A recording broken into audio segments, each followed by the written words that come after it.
Welcome again. तो उपसहसहयोगियों के नामकरण के बाद हम इन दो क्वेश्चंस को करते हैं, क्वेश्चन नंबर 1 और क्वेश्चन नंबर 2। क्वेश्चन नंबर 2 जो है वो एक टेबुलर फॉर्म में है और क्वेश्चन नंबर 1 है। तो क्वेश्चन नंबर 1 से पहले अपन 2 को सॉल्व करने की कोशिश करते हैं। देखो आपको क्या दे रखा है, एक संकुल यौगिक दे रखे हैं, ये 4 संकुल यौगिक है। क्वेश्चन क्या है, क्वेश्चन है कि AgNO3 के साथ ये सभी संकुल क्रिया करते हैं और क्रिया द्वारा क्या बनाते हैं, AgCl की बनाते हैं। तो AgCl कितना बनाएगा, कहने का क्वेश्चन ये है कि ये जो कॉम्प्लेक्स जो आपको दिख रहा है, संकुल यौगिक दिख रहा है, वो अगर AgNO3 के साथ क्रिया करता है तो कितने मोल AgCl बनाएगा, ये आपको बताना। ये वाला संकुल अगर AgNO3 मतलब इसके अंदर जब हम AgNO3 मिलाते हैं, सिल्वर नाइट्रेट मिलाते हैं, तो कितना मोल AgCl मिलेगा मुझे, तो ये आपको इनकी क्वांटिटी आपको मेजर करके बतानी है। आयनों की संख्या का मतलब ये है कि अगर ये संकुल यौगिक को अगर मैं पानी के अंदर डिसॉल्व करूं, पानी के अंदर डालूं, तो कितने आयन मुझे मिलेंगे। और उसके बाद क्या बतानी है, चालकता, कि किस में चालकता ज्यादा है, किस में चालकता कम है। तो अपन जानते हैं जितनी ज्यादा आयनों की संख्या बढ़ती है उतनी ज्यादा चालकता बढ़ती है। देखो चालकता 2 प्रकार से होती है, या तो मुक्त इलेक्ट्रॉनों की गति के कारण होती है या मुक्त आयनों की गति के कारण होती है। जितने ज्यादा मुक्त इलेक्ट्रॉन होंगे किसी कंपाउंड में, या जितने ज्यादा फ्री आयन होंगे, मुक्त आयन होंगे, उतनी ही उस कंपाउंड की चालकता ज्यादा होती है। फर्स्ट चैप्टर के अंदर आप जानते हो, मैंने बता भी रखा है। थर्ड चैप्टर के अंदर भी हम इलेक्ट्रोलाइट्स के अंदर जो भी चीजों के बारे में बातें करते हैं, तो ये सब तो आपको ये बताना है चालकता ज्यादा किसकी है। तो चालकता ज्यादा किसकी, या तो आप देखो मुक्त इलेक्ट्रॉन या फिर क्या देखो मुक्त आयन। चूंकि ये उपसंहसक यौगिक है तो उपसंहसक यौगिक के अंदर जानते हैं अपन आयनिक बंध कहाँ उपस्थित होता है, कि जो उपसंहसक सत्ता है, उपसंहसक सत्ता और एक है काउंटर आयन, तो काउंटर आयन और उपसंहसक सत्ता के बीच में कौन सा बंध उपस्थित होता है, सदैव आयनिक बंध होता है। आयनिक बंध होता है तो जैसे ही आप अगर पानी के अंदर डिसॉल्व करोगे, पानी में डालोगे, तो वो आयनों के अंदर क्या हो जाएगा, वियोजित। आयनों में वियोजित होगा तो आयनों की संख्या बनेगी। तो जितने ज्यादा आयन उत्पन्न होंगे किसी संकुल यौगिक में, उसकी चालकता का मान उतना ही क्या होगा, ज्यादा। ये बेसिक कॉन्सेप्ट है जो कि अपन ने अभी तक सीख रखा है, ठीक है। इसके बाद बात करते हैं AgNO3 के साथ क्रिया द्वारा निर्मित AgCl की संख्या, ठीक है। तो इस कंपाउंड को देखो, इस कंपाउंड को पहले आयनों की संख्या बताओ। अगर मैं इस कंपाउंड को पानी के अंदर डिसॉल्व करूं, मैं थोड़ा सा यहाँ समझाने की कोशिश करता हूँ इस कंपाउंड को लेकर के। CrNH3 का होल 6 ब्रैकेट Cl6। मेरे को बताओ यहाँ पे जो बॉन्ड है, ये उपसंहसक सत्ता और काउंटर आयन के बीच में जो बॉन्ड है, कौन सा बॉन्ड है बेटा, आयनिक बॉन्ड। आयनिक बॉन्ड है तो आयनों में टूटेगा। अब मुझे बताओ, जैसे कि मैंने ले लिया MgCl2, इसको पानी के अंदर डाला तो क्या आयन बनेगा, एक बनेगा Mg आयन और एक बनेगा Cl आयन। Mg के ऊपर कितना चार्ज आएगा, कि इसके ऊपर जितना चार्ज होता है, और अपन को पता है ये धातु है तो इसके ऊपर कौन सा चार्ज आएगा, 2 आएगा। तो क्लोरीन के ऊपर यहाँ कुछ नहीं लिखा हो तो मतलब कितना आएगा, 1 आएगा, माइनस का आएगा नहीं आएगा। जैसे कि मैंने कह दिया AlCl3, तो बताओ AlCl3 में एल्यूमिनियम और क्लोरीन पर कितना चार्ज है और कितना आवेश है। अच्छा मेरे को ये बताओ, ये अगर प्लस का 2 है तो क्लोरीन के ऊपर तो 1 ही माइनस है, लेकिन क्लोरीन की संख्या बनेगी कितनी, क्लोरीन कितने हैं, 2, तो 2 बनेंगे, क्योंकि 2 धनावेशित हो गए, 2 ही क्या हो गए, ऋणावेशित, उदासीन हो गया कंपाउंड। तो टोटल बताओ इसमें आयन कितने होंगे। MgCl2 को पानी के अंदर डाला, कितने आयन मिले, 1 Mg+2, ये पूरा 1 आयन है। और ये क्लोरीन के कितने आयन बन गए, 2, तो टोटल कितने आयन मिले आपको, 3 आयन मिले।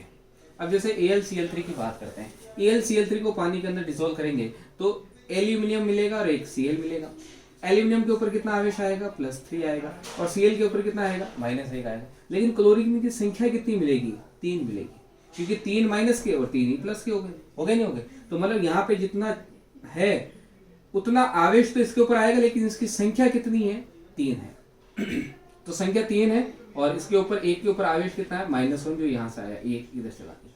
तो इस कंपाउंड को देखते हैं। अगर यहाँ पे आयनिक बंध है, ध्यान से देना, अगर मैं इस पूरे को A मान लेता हूं तो, या इसको ACl3, इस पूरे कंपाउंड को क्या मान लिया बेटा मैंने, A मान लिया, और A को अगर आयनों में तोड़ा तो क्या मिलेगा, A मिलेगा और Cl मिलेगा। Cl के ऊपर है माइनस, तो इसके ऊपर कौन सा चार्ज आएगा, प्लस आएगा।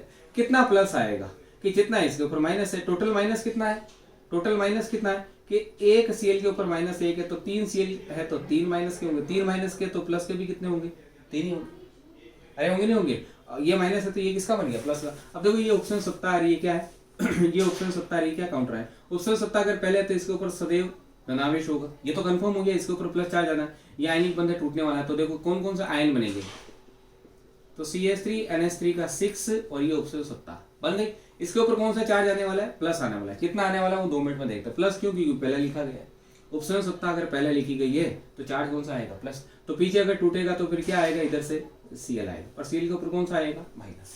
ये तो अब चार्ज कितना है बेटा, एक Cl टोटल कितने हैं, 3, तो 3 माइनस के तो प्लस के भी कितने होंगे, 3, तो यहाँ पे चार्ज कितना आएगा, +3। तो ये पूरा एक आयन है बेटा, ये पूरा एक क्या है, एक आयन है।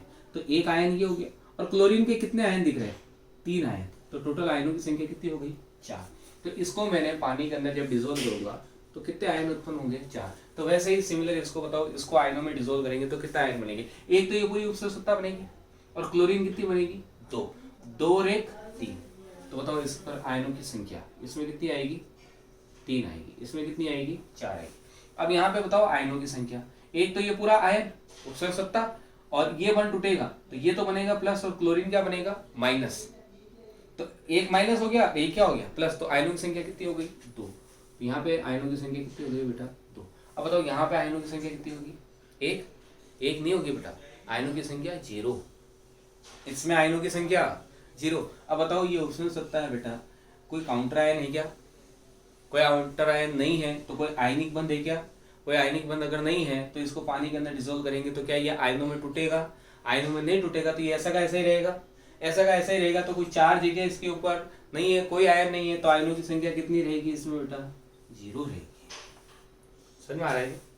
तो ये हमने इन सब में क्या निकाल ली, आयनों की संख्या। और अपन जानते हैं आयनों की संख्या बढ़ती है तो चालकता का मान भी क्या होता है, बढ़ता है। मैं इसको रब कर रहा हूँ, ये जो मैंने समझाने के लिए लिया है आपको, कि आयनों की संख्या बढ़ती है तो चालकता का मान भी क्या होता है बेटा, बढ़ता है। तो बताओ आयनों की संख्या सबसे ज्यादा किसमें, पहले वाले में या चौथे वाले में, कि फर्स्ट वाले में आयनों की संख्या 4 और लास्ट वाले में आयनों की संख्या कितनी है, 0। और जिसमें जितनी आयनों की संख्या होगी वो उतनी ही ज्यादा चालकता प्रदर्शित करेगा। तो मैं शॉर्ट में ये कह सकता हूँ कि जैसे जैसे मैं इन कंपाउंडों में ऊपर से नीचे जा रहा हूँ तो आयनों की संख्या घट रही है, और आयनों की संख्या घट रही है तो चालकता भी क्या हो रही है, घट रही है। तो मैं ऊपर से नीचे जा रहा हूँ, अप टू डाउन जा रहा हूँ, तो चालकता क्या हो रही है, डिक्रीज हो रही है, घट रही है। मैंने शॉर्ट में लिखा डिक्रीज का साइन, ऐसे बता रहा हूँ, डिक्रीज का साइन है ये, घट रही। कब, जब मैं ऊपर से कहां जा रहा हूं, नीचे, अप टू डाउन। इन कंपाउंडों में जब मैं ऊपर से नीचे जा रहा हूं तो आयनों की संख्या घटने से चालकता क्या हो रही, घट रही। घटने का साइन लिखा, आप चाहो तो घटती है, ऊपर से नीचे चाहो तो लिख भी सकते हैं, ठीक है। दूसरा, AgNO3 के साथ क्रिया द्वारा निर्मित AgCl की संख्या।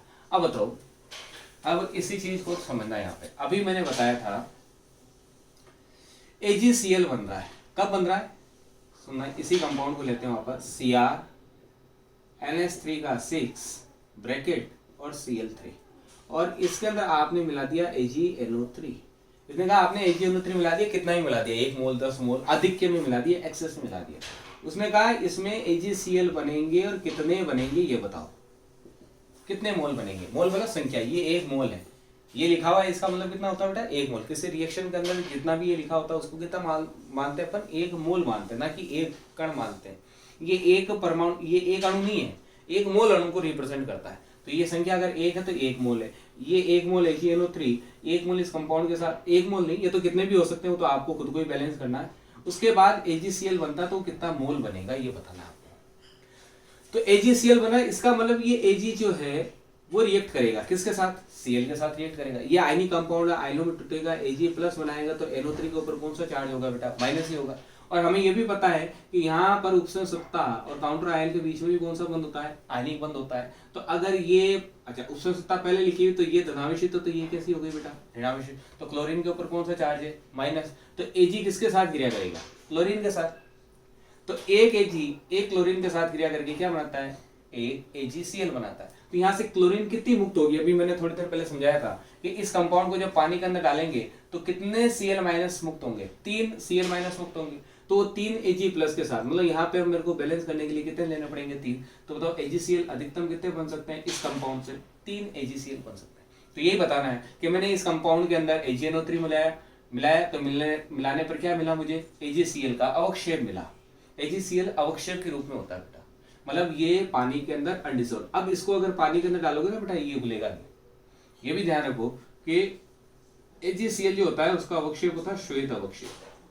क्या होता है, श्वेत अवक्षेप होता है इसका। AgCl का कैसा अवक्षेप होता है, श्वेत अवक्षेप होता है। सिंपल सा मैं समझाता हूं। अवक्षेप का मतलब क्या है, ये सपोज करो एक टेस्ट ट्यूब है, इस टेस्ट ट्यूब के अंदर ये कंपाउंड लिख रहा है और इस कंपाउंड को नाम दे देता हूं मैं, सपोज करो ए।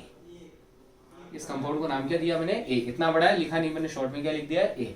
और इस AgNO3 कंपाउंड को नाम मैंने शॉर्ट में क्या दे दिया, बी। तो इसमें मैंने मिलाया बी, मिला दिया बेटा। ए में क्या मिला दिया, बी मिलाया, तो मुझे क्या मिला, AgCl मिला। मुझे ये AgCl मिला और इसको मैं नाम दे देता हूँ सी, मतलब सी मिल गया।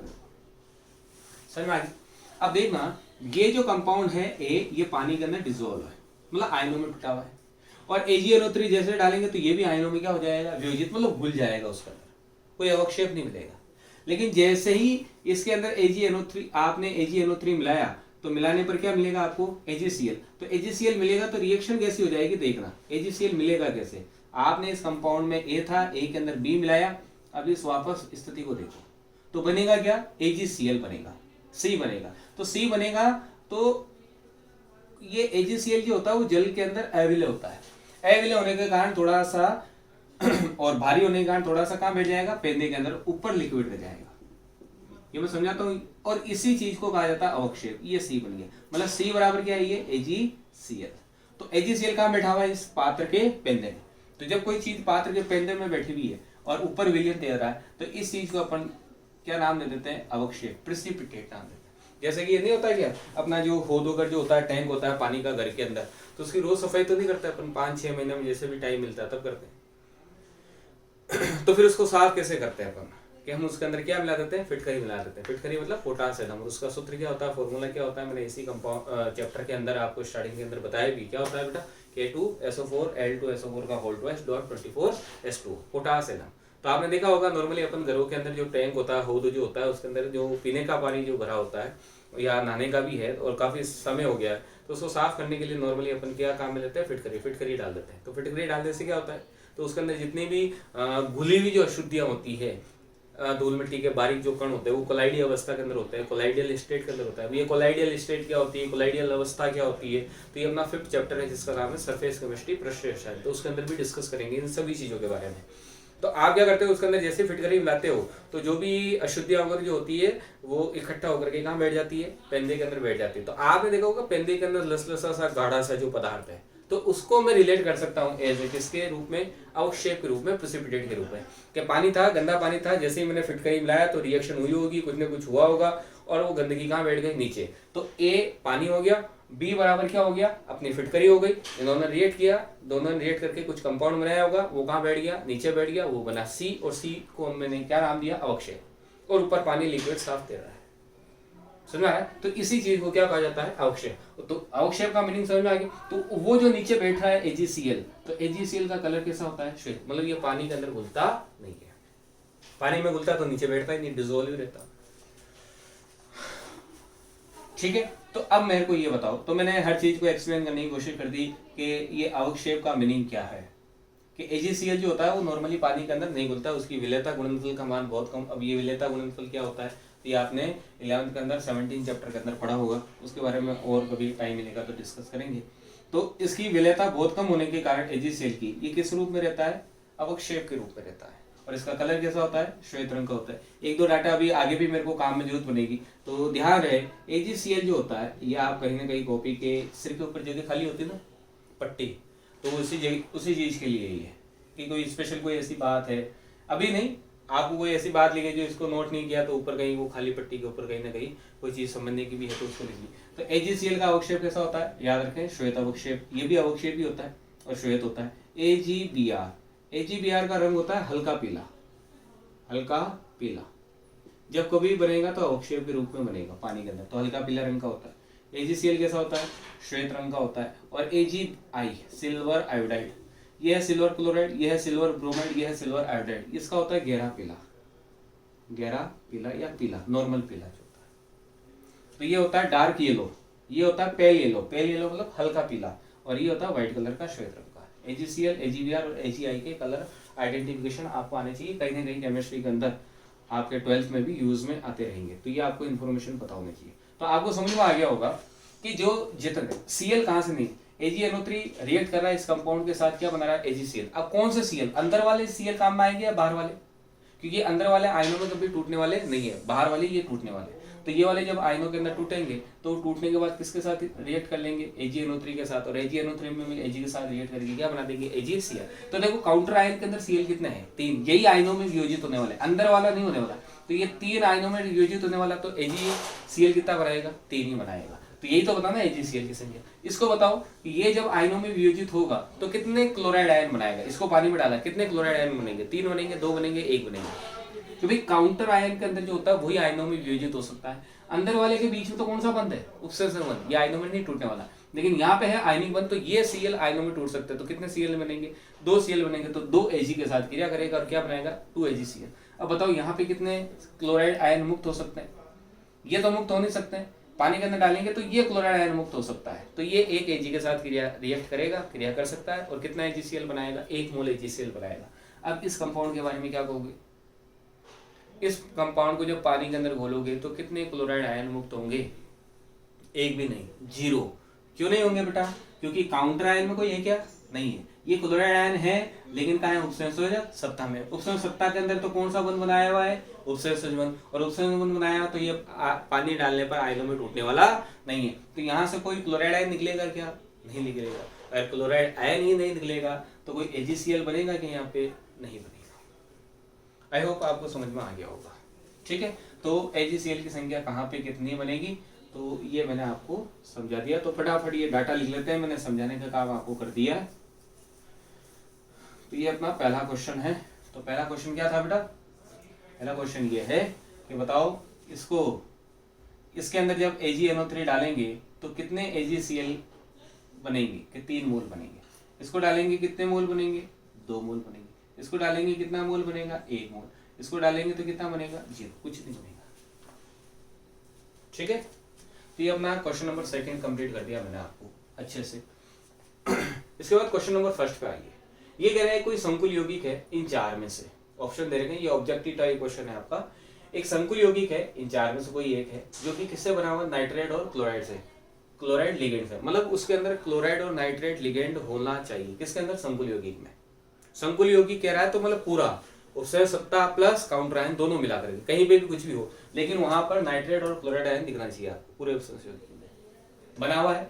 और वो जो उपसंयोजक यौगिक है वो किसके साथ क्रिया करता है, AgNO3 के साथ क्रिया करता है, और AgNO3 के साथ क्रिया करके क्या बनाता है, AgCl। लेकिन कितना बना रहा है, कितने बना रहा है, क्वेश्चन में कह रहा है 2 मोल। अब आपको समझ में आ गया कि अगर कोई कंपाउंड है, संकुल यौगिक है, और वो संकुल यौगिक के अंदर अगर AgNO3 डाल रहे हो और AgCl बना रहा है, कितने मोल, 2 मोल ही बना रहा है। इसका मतलब Cl कहाँ प्रेजेंट है, तो उपसंयोजक सत्ता के अंदर है या काउंटर आयन में, काउंटर आयन में। इसका मतलब ऐसा संकुल यौगिक जिसके काउंटर आयन में क्लोराइड आयनों की संख्या कितनी होगी, 2 होगी, केवल वही संकुल यौगिक AgNO3 के साथ क्रिया करके 2 मोल क्या बना सकता है, AgCl का क्या बना सकता है, अवक्षेप। तो उसने कहा है ऐसे यौगिक का सूत्र क्या होगा वो बताओ, और 4 ऑप्शन दे रखे हैं। तो बताओ पहले वाले ऑप्शन के अंदर देखो, पहले वाले में क्लोरीन 2 है, कहां पर है, काउंटर आयन में। तो क्या ये आयनों में वियोजित हो सकती है, हो जाएगी। 2 आयनों में वियोजित होगी तो 2 क्लोराइड है, तो पहला आंसर ही हो गया अपना। तो अपना आंसर क्या हो गया बेटा, आंसर बराबर 1। क्यों हो गया, क्योंकि ये कितने क्लोराइड आयन AgCl बनाएगा, 2। अब यहाँ पे देखो और भी चेक कर लेते हैं, ये Cl काउंटर आयन में कितना बेटा, 1। तो ये वाला कंपाउंड के अंदर जब AgNO3 डालोगे तो कितना AgCl का मोल मिलेगा, 1 ही AgCl का मोल बनेगा। इसके अंदर बताओ क्या इसमें कोई Cl आयन है क्या, इसमें कोई Cl आयन नहीं है। कहां पर, उसमें सत्ता में तो है, काउंटर आयन में नहीं है। इसका मतलब ये AgCl का कोई अवक्षेप नहीं बनाने वाला क्या। और लास्ट डी ऑप्शन क्या है, नन ऑफ दीज, मतलब इनमें से कोई नहीं।